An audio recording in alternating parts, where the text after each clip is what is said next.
ગુજરાતમાં two wheeler ચાલકો માટે હેલ્મેટને લઈ અને હાઈકોર્ટના આદેશને વડોદરાવાસીઓ આવકારતા જોવા મળ્યા।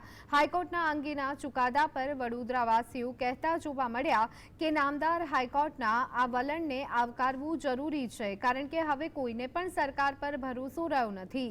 હવે માત્ર ભરોસો છે તો એકમાત્ર ન્યાયતંત્ર છે, જેથી હાઈકોર્ટે ટુ વ્હીલરમાં બેસનાર બંને વ્યક્તિઓ માટે હેલ્મેટ ફરજિયાત પહેરવા કહ્યું છે। તે આવકારદાયક હોવાનું વડોદરાવાસીઓ કહેતા જોવા મળ્યા। કોર્ટે જે કીધું છે એ પ્રમાણે હું પણ સંમત છું। હેલ્મેટની જરૂરિયાત છે લોકોની સેફટી માટે। આજે રસ્તાઓ ખરાબ છે એને લીધે વારંવાર એક્સિડન્ટો થાય છે, તો હેલ્મેટ પહેરેલો હોય તો કોઈની જીવ બચી શકે એવું અમારું વ્યક્તિગત માનવું છે, માટે જરૂરિયાત હેલ્મેટની ખરી।